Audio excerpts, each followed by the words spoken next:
So this kind of reminds me of some of the vigorous intermittent lifestyle physical activity studies, VILPA, as you have called it, that you've been a part of. Um, so are those studies also considered exercise snacks or? No, so you're right. VILPA is vigorous intermittent lifestyle physical activity, and very much led by my colleague, Professor Emmanuel Stamatakis out of the University of Sydney. So I've been fortunate to be part of really an international group that is looking at VILPA in various ways. But to be clear, we're talking not structured exercise. So you could think of VILPA in some ways as the non-exercise equivalent of an exercise snack. And so we're talking activities of daily living that you would be doing anyway. And so I'll give you a very specific example. So to get to the recording studio today, I left my hotel. I had to get here, right? Somehow I had to get here. I took a ride sharing service for most of it, but leaving my hotel room, I had a choice of taking the stairs or taking the elevator. I could have taken the stairs there, or to get to my rideshare service, to walk a block, I could have walked at a leisurely pace, or I could have picked up the pace, right? And said, I'm going to engage in a vigorous manner here. Arrive at the location. Again, it's another minute to get from the rideshare service to the front door. I could do that in a vigorous pace or at a pedestrian pace. Or I could carry my backpack, right? And engage in that. And so the question there with VILPA is, in these activities of daily living that are already part of our lives, if you embed vigorous effort in those, another classic example would be you take a 5-hour flight, you get off the plane, you have the choice, the escalator's there or you have the stairs. Many people are taking the escalator, but you got some heavy backpacks. You could vigorously climb up the stairs for 30 seconds to a minute. That would be a dose of VILPA right there. And so again, you got to move from one level to the other. That's not planned and structured exercise.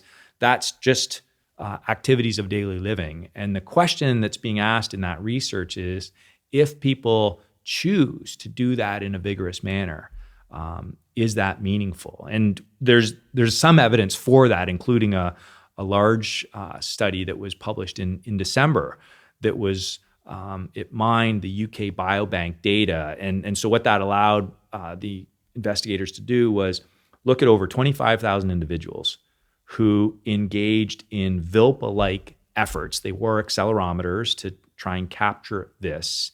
And they were followed over almost 7 years. And the outcomes included all-cause mortality, cardiovascular disease mortality, cancer mortality. And that work showed or revealed that people who engaged in even 3 to 4 minutes total a day of VILPA-like activity had substantial reductions in all-cause mortality risk. We're talking 25, 30%. So that would suggest that even brief, non-exercise, vigorous, intermittent physical activity can move the needle in terms of health outcomes. And of course, we would suspect that maybe it has to do with some of these cardiovascular or metabolic changes that we know are associated with health. So that's not cause and effect evidence. It's observational evidence over time, but it was very robustly done the way the work was conducted. It's quite compelling, I think. I agree, because after you shared those studies with me, I read them, and I think even on the higher end, so you mentioned kind of the conservative, 3 to 4 minutes a day, when they were getting up to more like 9.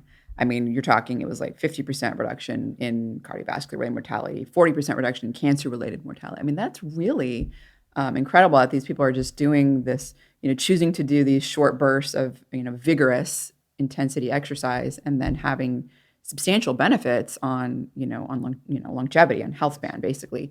If I can add, the other key thing from that study, I think, is that all of these people were self-identified non-exercisers.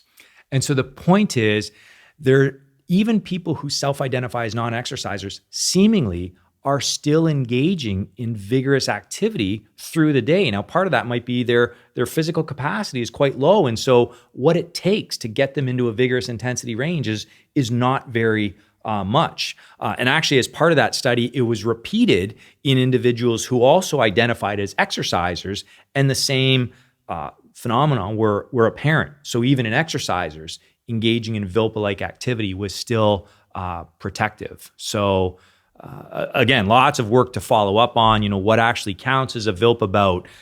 Will people do this? But you can imagine, again, getting back to this idea of prompts, building in VILPA-like activities in a smartwatch or an app on a phone and encouraging you to accumulate 3 or 4 or 5 or 10 minutes of VILPA a day. But, 3 or 4 minutes of VILPA is, about 30 minutes of vigorous activity a week and large reductions in risk. Yeah. And that is very doable. That is to say you can't do 30 minutes a week is, you're really just saying, I don't want to be healthy. It's interesting. I don't want to go on too much of a tangent here, but you wonder how much also of this, of these VILPA studies and these even exercise snacks has to do with just not being sedentary also, because that's like an independent risk factor independent of exercise, right? So I don't consider myself a sedentary person because I engage in physical activity almost every day, pretty much 7 days. I'm doing something. I'm either doing my Peloton HIIT workout, I'm doing resistance training. But I also sit at my desk for a good 5 hours. I'm sitting. And that is when I am sedentary.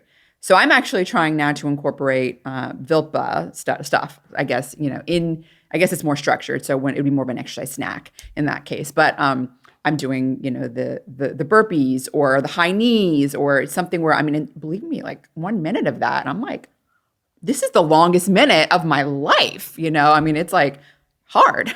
So I can empathize in that I'm very similar. I'm a committed exerciser. Pretty much I do something every day, but as a university professor, you sit at a computer a lot. And so trying to build them into my day as well. But yeah, I think the key there is, you're right. There may be a double benefit, if you will. All of us should be meeting physical activity guidelines, of course, add these in, sprinkle them in, but there may be a double benefit to a VILPA-like approach or an exercise snack approach in that it simultaneously breaks up prolonged periods of sedentary behavior. Because I'm sure like you, I don't like to see that evidence and read those studies that suggest even if you're a committed exerciser, prolonged sedentary is increasing your risk. Right. We like to think of exercise as this panacea, and it's not. It's not a vaccine against ill health outcomes. And reducing sedentary behavior is really important as well, as is proper sleep.